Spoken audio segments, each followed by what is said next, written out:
राष्ट्रीय प्रतीक चिन्ह। इस टॉपिक से हर एक एग्ज़ाम में कोई ना कोई क्वेश्चन ज़रूर आता है। जैसे कि आप एनएमएस, एनटीएससी, पीएम एसएसबी योजना, इन एग्ज़ाम में इस टॉपिक से लगभग 2 से 3 क्वेश्चन सामान्य ज्ञान या सामाजिक विज्ञान में ज़रूर आएंगे। तो इनके लिए देखिए, आप इंपॉर्टेंट क्वेश्चन कुछ मैंने यहाँ पर सेलेक्ट किए हैं।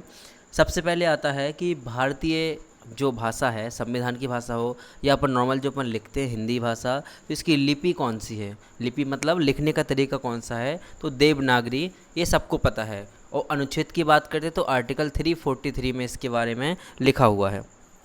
ठीक है, इसके बाद हम बात करते हैं कि हमारे भारत की जो आधिकारिक भाषा है वो कौन सी है। तो हमारे भारत की जो आधिकारिक भाषा है वो हिंदी और अंग्रेजी दोनों हैं। आपको बता दें कि हम बोलते हैं कि भारत में हिंदी भाषा सबसे ज़्यादा बोली जाती है, तो ये बिल्कुल गलत है। ठीक है, बोलने वाली बात अलग है, लेकिन भारत के संविधान में हिंदी भाषा को भारतीय भाषा नहीं बताया गया है। ठीक है, तो भारत की केवल आधिकारिक भाषा हिंदी और अंग्रेजी है, लेकिन भारतीय जो भाषा है वो हिंदी या मतलब नहीं है। राजभाषा हम हिंदी कह सकते हैं। आगे देखिएगा कि भारत का जो राष्ट्रीय गीत है वंदे मातरम, हर किताब के लास्ट पेज पे लिखा रहता है वंदे मातरम। तो ये किसने लिखा हुआ था, तो इसके लेखक हैं बंकिम चंद्र चट्टोपाध्याय। इन्होंने एक पुस्तक लिखी थी आनंद मठ। इस पुस्तक में वंदे मातरम के बारे में लिखा हुआ है। तो ये क्वेश्चन कई बार आ चुका है कि वंदे मातरम किस पुस्तक से लिया गया है। आंसर आएगा आनंद मठ। या फिर वंदे मातरम गीत के लेखक कौन हैं, तो बंकिम चंद्र चट्टोपाध्याय। इसके अलावा एक और क्वेश्चन आता है, ये आपका पीएम एसएसबी योजना या एनटीएससी में हो सकता है, कि संविधान ने राष्ट्रीय गीत वंदे मातरम को कब अपनाया था। तो आएगा आंसर 26 जनवरी 1950 को, जिस दिन संविधान लागू हुआ था। समय कितना लगता है, ये भी 2 से 3 एग्जाम में आ चुका है। तो राइट आंसर होगा 1 मिनट 5 सेकंड का समय लगता है इसको गाने में। और पहली बार कब गाया गया था, तो पहली बार सन 1896 में कांग्रेस पार्टी का एक अधिवेशन हुआ था, उसमें गाया गया था। इसके अध्यक्ष थे रहमतुल्लाह। 1896। देखिए, पहले कांग्रेस की क्या होती थी, हर साल किसी न किसी शहर में मीटिंग होती थी, उसे बोलते थे अधिवेशन। तो ये भी इम्पोर्टेंट रहता है। तो मैं एक वीडियो आपको कांग्रेस के प्रमुख अधिवेशन का भी दे दूंगा। आगे देखिए, राष्ट्रीय गान पे आते हैं। तो राष्ट्रीय गान कौन सा है, जन गण मन अधिनायक जय है, सभी लोग जानते हैं। समय कितना लगता है, 52 सेकंड, ये भी सभी लोग जानते हैं। पेपर में क्या आता है कि इसके लेखक कौन है, रविंद्रनाथ ठाकुर इसके टैगोर लेखक रहेंगे। और ये कौन सी पुस्तक से लिया गया है, तो ये आप बिल्कुल ध्यान से कर लीजिए, ये आपका गारंटी से क्वेश्चन आ सकता है। तो पुस्तक का नाम है मुंडकोपनिषद। मुंडकोपनिषद नाम की पुस्तक है। इस पुस्तक से राष्ट्रीय गान जन गण मन अधिनायक जय है लिया गया है। संस्कृत में लिखा हुआ है।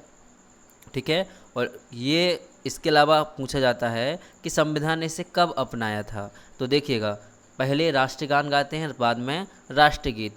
तो उसके पहले मतलब 24 जनवरी 1950 को राष्ट्रीय गान अपना लिया था। ठीक है, पहली बार कब गाया गया था, तो 1911 में कोलकाता में कांग्रेस के अधिवेशन में गाया गया था। और इसमें रहेगा कि जो राष्ट्रीय गान जन गण मन अधिनायक जय है, उसकी जो धुन बजती है, ट्यून बजती है, तो वो किसने बनाई थी, तो ये आंसर आपका कैप्टन राम मोहन ठाकुर ने। ये बिल्कुल आप इम्पोर्टेंट करके याद कर लीजिएगा कि धुन राष्ट्रीय गान की किसने बनाई थी, कैप्टन राम मोहन ठाकुर ने। ठीक है, इसके अलावा इसमें एक और क्वेश्चन आता है कि इसको इंग्लिश में क्या बोलते हैं, जन गण मन अधिनायक जय को इंग्लिश में क्या बोलते हैं, तो morning song of India. Morning song of India. तो फिर इवनिंग सॉन्ग ऑफ इंडिया किसे बोलते हैं, तो उसे बोलते हैं वंदे मातरम को। आगे देखिएगा, हमारा राष्ट्रीय चिन्ह कौन सा है, सभी को पता है अशोक स्तंभ है सारनाथ का, वो राष्ट्रीय चिन्ह है। और ये एनएमएस 2022 के एग्ज़ाम में क्वेश्चन आ चुका है, तो ध्यान से कर लेना। इसमें से आपके एग्ज़ाम में 2 क्वेश्चन तो गारंटी से आएंगे ही आएंगे। अब जो अशोक स्तंभ है, आपने देखा होगा कि ऊपर की साइड एक शेर जैसी आकृति रहती है, नीचे भी कुछ बना रहता है। तो उसमें देखिए क्या क्या रहता है, ऊपर की साइड क्या रहते हैं, 4 शेर रहते हैं जिनका चारों साइड मुँह रहता है।